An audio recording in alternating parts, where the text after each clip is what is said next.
Hallelujah, praise the Lord. உங்கள் அனைவரையும் பாதைக்கு வெளிச்சம், கால்களுக்கு தீபம் நிகழ்ச்சிக்கு ஆண்டவரை இயேசு நாமத்திலே வாழ்த்தி வரவேற்கிறேன். இன்றைக்கு ஒரு அருமையான விசுவாச வீரரை குறித்து நம்ம பார்க்க போகிறோம். பாருங்க, எபிரேயர் 11 அதிகம் எடுத்துக்கிட்டிங்கன்னா அநேக விசுவாச வீரர்கள் இருக்காங்க. நம்ம நிறைய பேரை பார்த்துட்டு வந்துட்டு இருக்கோம். அதுலேயும் குறிப்பாக இன்னைக்கு பாராக் பற்றி பார்க்க போகிறோம். பாராக் பற்றி நிறைய பேருக்கு தெரிஞ்சிருக்காது. ஆனால் தெபோராவோட முக்கியமான ஒரு பாராக் செய்த வேலை தான் இஸ்ரவேலுக்கு பெரிய வெற்றியை கொடுத்தது. இந்த இடத்துல பார்த்தீங்கன்னா எபிரேயர் 11 விசுவாச வீரர்கள் லிஸ்ட்டில் இவரோட பேர் வருது. ஆனால் பாராக்கை பற்றி பொதுவாக நம்ம பார்க்கும்போது இவர் என்னடா பயந்தாரே, தெபோரா இல்லாமல் நான் போக மாட்டேன்னு சொன்னாரே அப்படிங்கிற மாதிரிலாம் நமக்கு தெரிந்தாலும் அவளை பயத்தின் மத்தியிலும் தேவனுடைய வார்த்தையை விசுவாசமா நம்பி அந்த தேவ மனுஷி சொன்ன வார்த்தை நிமித்தம் சரி நான் வரேன் அப்படின்னு சொல்லி தன்னை ஒப்பு கொடுத்து கீழ்ப்படிந்து செய்ததுனால தான் அது மிகப்பெரிய வெற்றி கிடைத்தது. ஆகவே தான் இவருடைய பேரை எபிரேயர் 11 தேவன் கொண்டு வர வச்சிருக்கிறார். அதனால இங்க பாருங்க 32 எபிரேயர் 32 பின்னும் நான் என்ன சொல்லுவேன், கிதியோன், பாராக், சிம்சோன், யெப்தா, தாவீது, சாமுவேல் என்பவர்களையும் தீர்க்கதரிசிகளையும் குறித்து நான் விவரமாக சொல்ல வேண்டுமானால் காலம் போதாதுன்னு எபிரேயர் ஆசிரியர் சொல்றாரு. ஆனால் நமக்கு ஒவ்வொன்றுமே பைபிளில் பழைய ஏற்பாட்டில் டீட்டெயிலாகவே பார்க்கலாம்.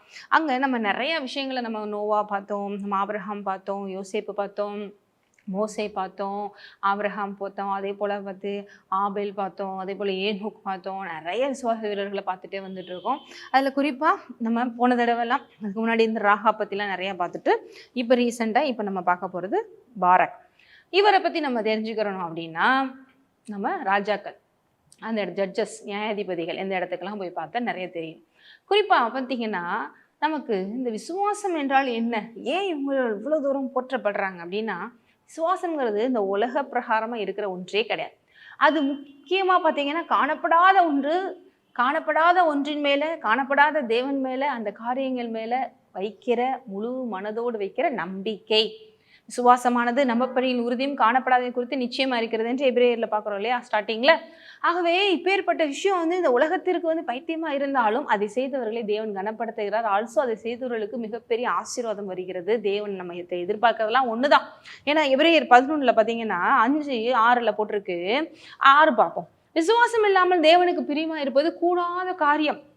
நிறைய பேர் நான் ஆண்டவருக்கு நான் காணிக்க கொடுத்துட்டா பெரியமாயிருவாரு, நான் அதை செஞ்சுட்டா பெரியமாயிருவாரு. நீங்கள் என்ன செஞ்சாலும் அவருக்கு நீங்கள் விசுவாசமா இல்லைன்னா பிடிக்கவே பிடிக்காது. ஏனென்றால் உண்மையிலேயே நம்புறேன்னா நீ விசுவாசிக்கிற, உன் இருதயத்தில் என்னை முழுசா நம்புறதுக்கு அதுதான் அடையாளமே. மற்றபடி நான் வேற என்ன செஞ்சாலும் கிடையாது. எல்லாமே செஞ்சுட்டு கடைசியில் மனதில் விசுவாசம் இல்லையேப்பா, அப்புறம் எப்படி நீ என்னை நம்புற, பிரியமா இருக்கிறேன்னு சொல்லுவா. அப்போ பிரியமா இருக்க முடியாது. நமக்கும் தேவன் மேலே பிரியமா இல்லைன்னு தான் அது காமிக்குது. அந்த விசுவாசம் இருந்தா நான் உண்மையிலேயே தேவனை நேசிக்கிறேன் அப்படிங்கிறத காமிக்குது. சும்மா ஜீசஸ் நான் என்னன்னாலும் பண்ணுவேன், ஜீசஸ்க்காக நான் எப்படினாலும் இருப்பேன்னு சொன்னா மட்டும் போதாது. இந்த மாதிரி சிச்சுவேஷன்ல விசுவாசமா இருக்கிறது தான் உண்மையிலே நீங்க அவரை நேசிக்கிறீங்கிறதுக்கு அடையாளம். அவரும் அப்படிதான் உங்களை நேசிக்கிறாரு.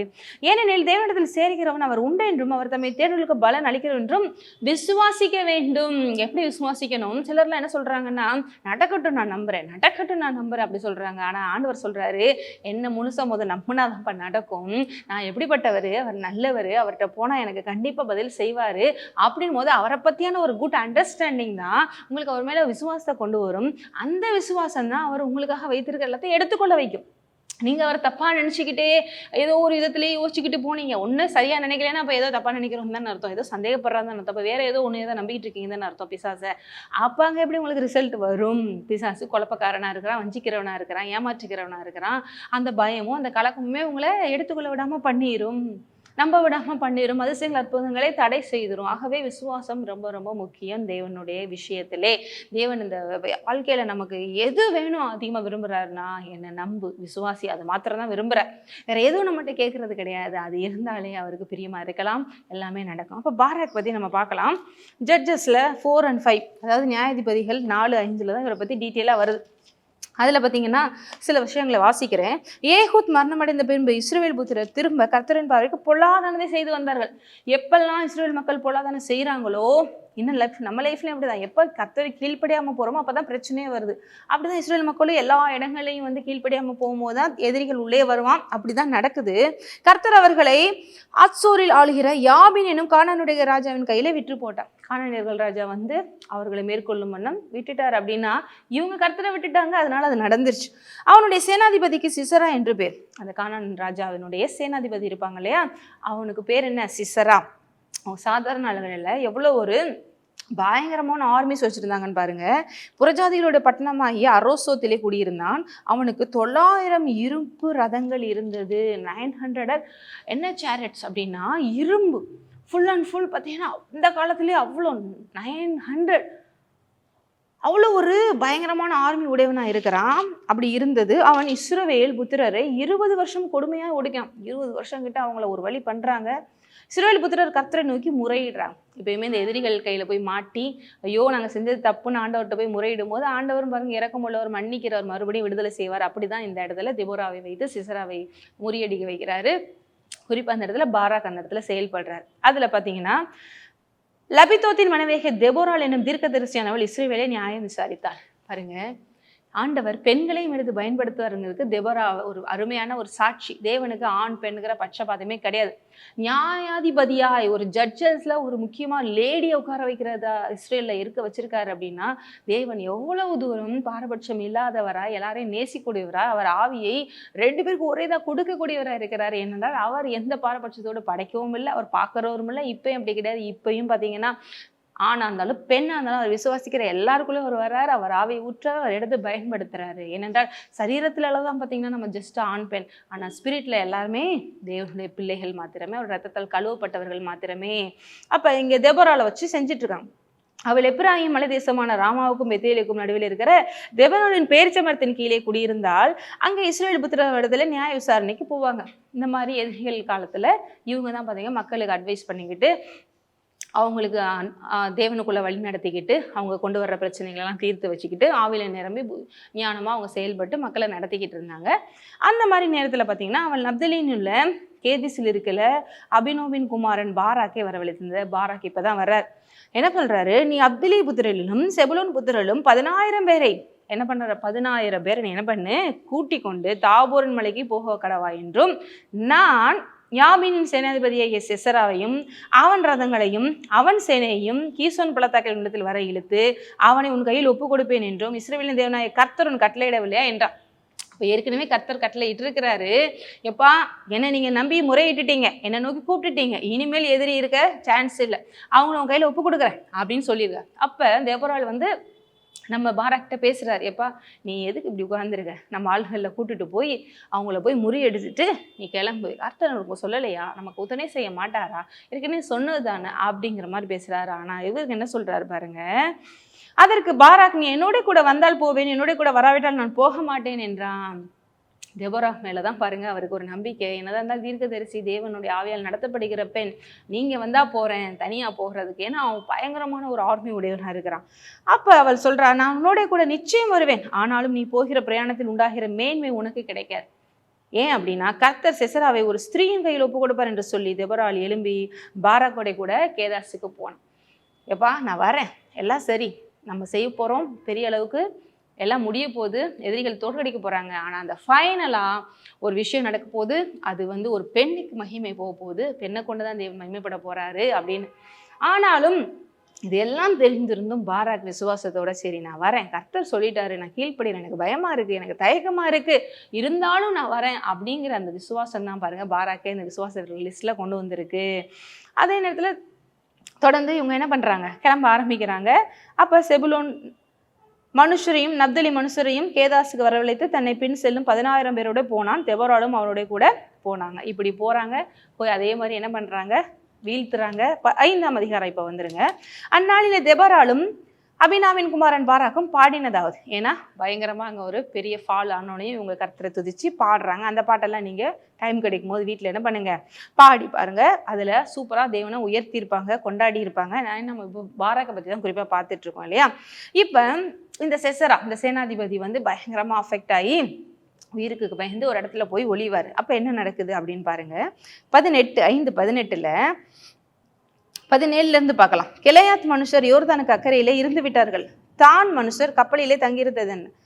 ஆசேர் மனுஷர் கடற்கரையிலே தங்கி தங்கள் குடாக்களில் தாபரித்தார்கள். செபுலோனும் நப்தலியும் போர்க்கப்பல்களின் முனையிலே தங்கள் உயிரை எண்ணாமல் மரணத்துக்கு துணிந்து நின்றார்கள். ரொம்ப பயங்கரமா இந்த இடத்துல வார் போயிட்டு இருக்கிற சமயம். அப்ப என்ன ஆகுது பாருங்க, ராஜாக்கள் வந்து யுத்தம் பண்ணினார்கள். அதுக்கு முன்னாடியே பயங்கரமாக நடந்துட்டு இருக்கு, சீரியஸாக இப்போ போயிட்டு இருக்கு. ராஜாக்கள் வந்து யுத்தம் பண்ணாங்க. அப்பொழுது கானானியரின் ராஜாக்கள் மெகிதோவின் தண்ணீர் ஆறுகான தானாக்கில யுத்தம் பண்றாங்க. அப்ப திரவிய கொள்ளை அவங்க கிடைக்கல. இப்படி பயங்கரமா யுத்தம் போயிட்டு இருக்கு. வானத்திலிருந்து யுத்தம் உண்டாயிற்று. நட்சத்திரங்கள் தங்கள் அயனங்களிலிருந்து சிசராவோட யுத்தம் பண்ணின. கீசோன் நதி, பூர்வ நதியாகிய கீசோன் நதியே அவர்களை அடித்து கொண்டு போயிற்று. என் ஆத்துமாவே நீ பலவான்களை மிதித்தாய் அப்படின்னு சொல்லிட்டு நிறைய விஷயங்களை பார்க்குறோம். இப்போ பாராக் என்ன பண்றாரு அப்படின்னா, தெபோராவினுடைய பேச்சை கேட்டுட்டு சரின்னு யுத்தத்துக்கு கிளம்புறாரு. அதை பத்தி தான் பார்த்தீங்கன்னா உங்களுக்கு தொடர்ந்து வந்துட்டு இருக்கு. இப்போ பார்த்தீங்கன்னா 8 அதற்கு பாராக் என்ன சொல்றாரு, நீ என்னோட கூட வந்தா போவேன், இல்லைன்னா போக மாட்டேன்னு சொல்றாரு. தெபோராவும் வரேன்னு சொல்றாங்களே. அப்ப நம்ம கிளம்புறாங்க. 10 பாருங்க, செபுலோன் மனுஷரையும் நப்தலி மனுஷரையும் கேதேசுக்கு வரவழைத்து தன்னை பின் செல்லும் 10,000 பேரோட போண்டான். ஆள்கள் எல்லாம் கூப்பிட்டுக்கிட்டு கிளம்ப ஆரம்பிச்சிட்டாரு. தெபோராலும் அவனுடைய கூட போனாள். இப்ப கிளம்ப ஆரம்பிச்சிட்டாங்க. இப்ப பாருங்க 11ல கேனானிய ஏபேர் என்பவன் மோசேயின் மாமனாகிய ஓபாவின் புத்திரனாகிய கேனரை விட்டு பிரிந்து கேதேசின் கிட்ட இருக்கிற சானாயும் என்னும் கருவமலைக்கு அருகே தன் கூடாரத்தை போட்டிருந்தான். இப்ப என்ன ஆகுது பாத்தீங்கன்னா, பாராக் தாபோர் மலையில ஏறி போனான்னு செசராவுக்கு தெரிஞ்சிருச்சு. செசரா யாரு? எதிரி நாட்டுக்காரன், எதிரி நாட்டு ராஜாவின் சேனாதிபதி. இப்போ ஃபைட்டு இந்த இடத்துல இருக்கிறாங்க. இங்க எதிரிக்கு கண்டுபிடிச்சிட்டாங்க. இப்போ ஆளுகளெல்லாம் வேற கூட்டிட்டு வர்றாரு இல்லையா பாராக்கு. செசரா என்ன பண்றாரு பாருங்க, 900 இருப்பு ரதங்களையும் கூட்டிட்டு பாராக்கு எதிராக போட்டி போறார். தன்னுடைய எல்லா ரதங்களையும், தன்னோடு இருக்கும் எல்லா ஜனங்களையும் புறஜாதிகளின் பட்டணமாகிய ஆரோசியத்திலே கீசோன் பள்ளத்தாக்கில் வரவழைச்சிட்டான். எல்லாம் யுத்தத்துக்கு ரெடிப்பா, நாங்களும் ரெடி, பாத்திரலாம். கிட்டத்தட்ட 900 சேரியட்ஸ், இரும்பு ரதங்கள், 900 இருப்பு ரதங்களோட வர்றான். ஆட்களை வர மொத்த பேரையும் கூட்டிட்டு வரான். இவங்க 16 பேரோட தான் போறாங்க. பட் தெபோரால் போறாங்க, பாராக் போறாங்க. அப்ப என்ன ஆகுது பாருங்க, தெபோரால் பாராக்கை நோக்கி இப்ப முக்கியமான இடம். அப்ப என்ன பேசுறாரு பாருங்க, எழுந்து போ, கர்த்தர் சிசராவின் கையில் ஒப்பு கொடுக்கும் நாள் இதுவே. ஹல்லேலூயா. தெபோரால் பாருங்க கர்த்தருடைய ஆவியில பேசுறாங்க. பயப்படாத பாராக், நீ போ, நீ சொன்னதுக்காக நான் வந்திருக்கேன். ஆனா நான் உனக்கு லீட் பண்றேன், நீ போ. இந்த நாள்ல நீ அந்த சிசராவை என்ன பண்ணுவ, நீ வீழ்த்துவ. இதுதான் பாருங்க, நம்பப்படி ஏது விழாதிருந்தும் நம்பிக்கையோட விசுவாசித்தான் ஆபிரகாம். அதே போல 900 அந்த இரும்பு சேரியட்ஸோட அவ்வளோ பேரோட மெச்சாரிட்டியான ஒரு மிலிட்ரி பவரோட அங்க வந்துகிட்டு இருக்கான். ஆனா கர்த்தருடைய வார்த்தையை நம்பி இப்ப பாராக் போகணும். கூட அவர் நின்னாலும் முன்னேறி போகணும் இவர். அப்படி இருந்து அவர் சொல்றத இவர் செய்யறாரு. கர்த்தர் உனக்கு முன்பாக புறப்படவில்லையா சொல்றாங்க தெபோரா, உனக்கு முன்பாக கர்த்தர் போறாரு, நீ போ அப்படி சொல்லிட்டு. அப்ப பாருங்க, அப்பொழுது பாராக்கும் அவன் பின்னால் 10,000 பேரும் தாபோர் மலையிலிருந்து இறங்கினாங்க. இதுதான் விசுவாசத்துல காலடி எடுத்து வைக்கிறது. கண்டிப்பா. ஏன்னா எல்லா மனுஷனுக்குமே பாத்தீங்கன்னா ஒரு பயங்கரமான பெரிய நமக்கு எதிரான விஷயங்களை பார்க்கும்பொழுது பயமா இருக்கத்தான் செய்யும். நம்மளை விட அவங்க வீக்கா இல்லை அப்படின்னா நமக்கு பயமா தான் இருக்கும். ஐயோ பயஃபுல்லா இருக்காங்களே, நம்மள ஏதாவது பண்ணிடுவாங்களே. ஆனாலும் விசுவாசத்துல முன்னேறி சேர்றாங்க. உயிருக்கு பயப்படலை, எதுக்கும் பயப்படலை. கர்த்தரின் பட்சத்துல இருக்கிறார், யார் என்ன பண்ண முடியும்னு சொல்லி விசுவாசத்துல முன்னேறி போறாரு.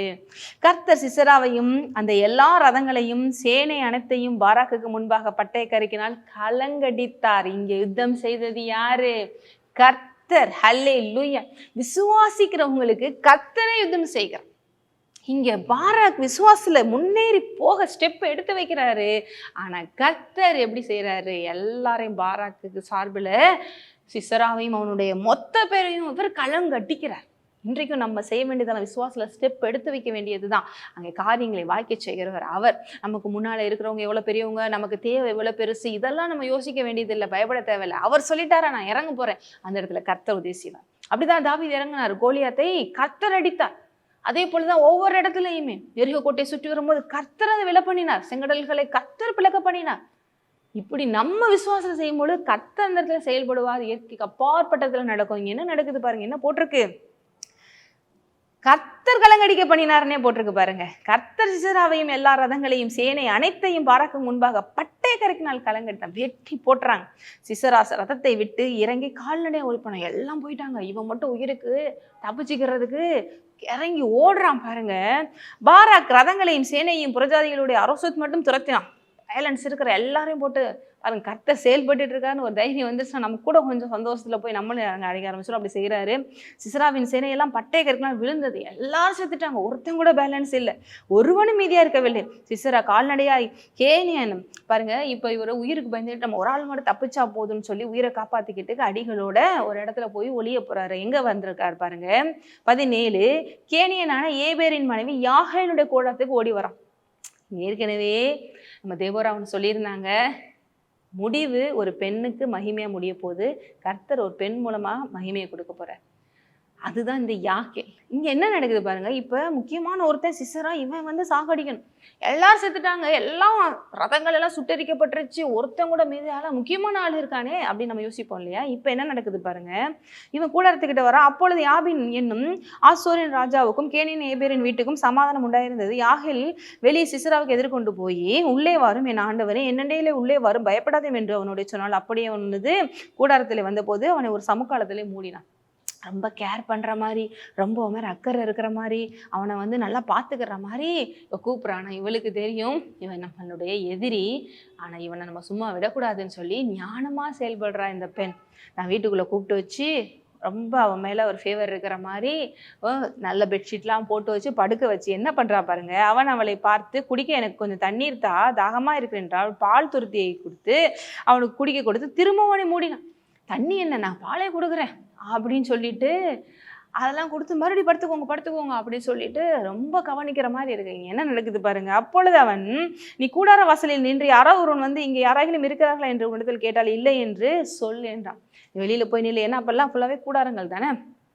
அப்போ பாரு, எதிரிகள் என்னை தேடி வருவாங்க, யாராவது கேட்டால் இல்லைன்னு சொல்லிடு அப்படியான்னு சொல்லிட்டு இவனை உள்ள படுக்க வச்சுட்டு வெளியில போய் என்ன நடக்குது பாருங்க. ஏபேரின் மனைவியாக யாகேல் ஒரு கூடார ஆணியை எடுத்து தன் கையிலே சுத்தியை பிடித்து கொண்டு மெல்ல அவன் அண்டையில் வந்தவன் நெற்றியில் அந்த ஆணியை அடித்து போட்டால் அது உருவி போய் தரையிலே புதைந்தது. அப்பொழுது ஆயாசமாய் தூங்கின அவன் செத்து போனான். அவள் நல்ல ஒரு இடத்துல வந்து படுத்துட்டோம், நம்ம காப்பாற்றப்பட்டுட்டோம்னு நினச்சிக்கிட்டு இருந்தவன் இந்த பெண்ணின் கையால் சாகிறான். கர்த்தர் ஏற்கனவே சொல்லியிருந்தா இல்லையா, தெபோரா மூலமா, ஒரு பெண் மூலமாக தான் இந்த போர் முடிய போது, ஒரு பெண் மூலமாக தான் கர்த்தர் மகிமைப்பட போறாருன்னு. அதுதான் அந்த யாகேல். அவ்வளோ சாதுரியமாக போரில் தப்பிச்சவனை பிடிச்சி உள்ளே வச்சு அந்த கூடாரத்துக்கு, அந்த காலத்துலலாம் பார்த்தீங்கன்னா இந்த கூடாரம் போகிறதுக்கு பெரிய பெரிய இவ்வளோ பெரிய கடப்பாறையில் ஸ்மால் சைஸ் மாதிரி ஆணிகளை வச்சு தான் வந்து அந்த மண்ணில் வந்து பதிய வச்சு அந்த நிற்கும் அந்த கூடாரம். அதில் ஒன்று எடுத்துகிட்டு வந்து இப்படி அவனை கொன்று கடைசியில் பெரிய அளவிற்கு இஸ்ரேலுக்கு வெற்றி கிடைக்கிறது. இந்த மாதிரி செய்ய ஞானத்தை கொடுத்ததும் தேவன். ஏன்னா எதிரின்னு வந்துட்டாங்க, எதிரி தான். இங்கே நடக்குது பாருங்க. பின்பு சிசராவை தொடர்கிற பாராக் வந்தான். இப்போ பாராக் அந்த இடத்துல சிசராவை கண்டுபிடிச்சு வரான். அப்பொழுது யாகேல் வெளியே எதிர்கொண்டு போய், வாரும், நீ தேடுகிற மனுஷன் உனக்கு காண்பிப்பேன் என்று சொல்லி உள்ள போகும்போது செத்து கிடக்கிறத யார் பார்க்கறான்? பாராக் பார்க்கறான்.